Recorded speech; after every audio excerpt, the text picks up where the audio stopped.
Hey guys, welcome back to my channel. Today we'll discuss MSc 106 important question Niskasan model or budget maximization that was given in 1971.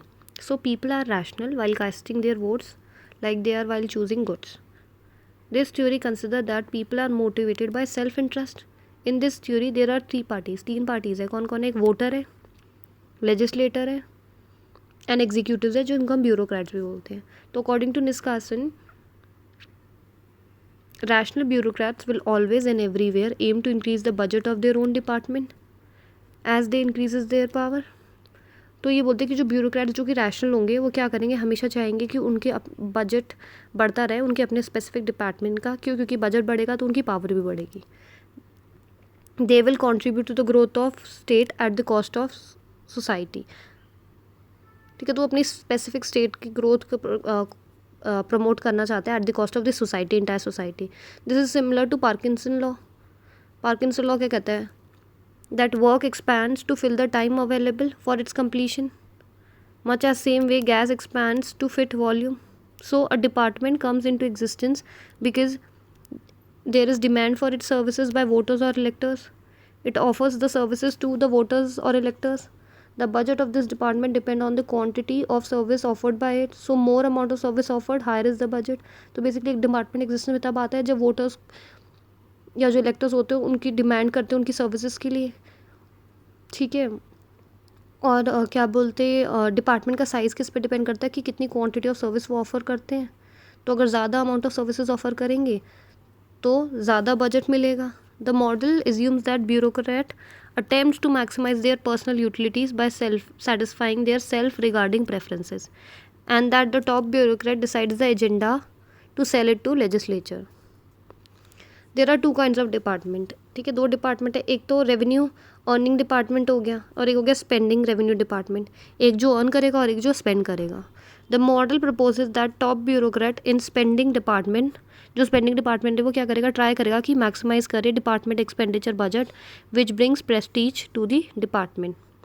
तो according to Niskanen maximising expenditure is done by the department by equating. वो क्या करते हैं, क्या equate करते हैं, average social cost with average social benefit, that is ASB is equals to ASC.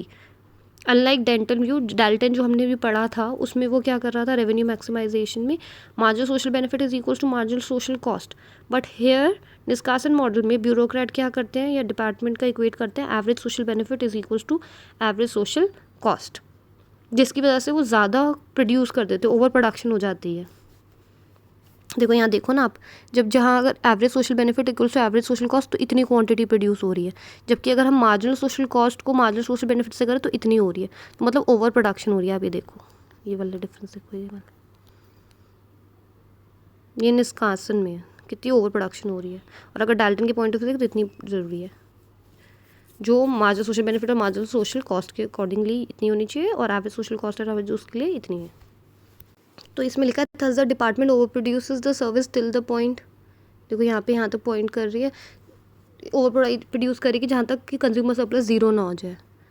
ठीक है, यहाँ बताया ना ओवर प्रोडक्शन है, देखो इतना प्रोड्यूस करे तो कितना ही होना चाहिए था. However the deadweight loss will be equal to total service it could generate by equating marginal social cost with marginal social benefit. देखो हम देख पा रहे हैं कि in that instead of attempting to produce Q0 या Q0 level it prefers to go for Q1 level. This oversupply generates allocative inefficiency. In India, this tendency is found to be very much present, particularly in centrally sponsored schemes.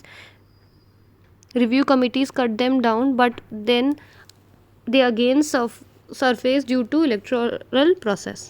There are 5 kind of hypotheses in this model. तो क्या 5 hypotheses है इस model में. First है overspending hypothesis. इसमें बोला गया है कि जितनी larger the monopoly power of the government and bureaus supplying the government services larger will be the amount of over spending. जितनी ज़्यादा मोनोपोली पावर होगी ब्यूरोक्रेट्स की गवर्नमेंट सर्विसेज को प्रोवाइड करने में, उतनी ज़्यादा अमाउंट ऑफ ओवर स्पेंडिंग होगी. सेकेंड है प्रोडक्शन इनएफिशिएंसी हाइपोथेसिस. जब हम ओवर स्पेंड करेंगे तो there exist inefficiency in producing a given set of output and और a higher level of some output. फिर है over supply hypothesis. A bureau will supply more of some output valued by legislature than would have approved by whole legislature. Fourth है over capitalization hypothesis. A bureau will use more capital intensive production technology than a private firm producing the same service. तो over capitalised है, मतलब ज़्यादा capital use कर रहा है as compare to a private firm producing same service.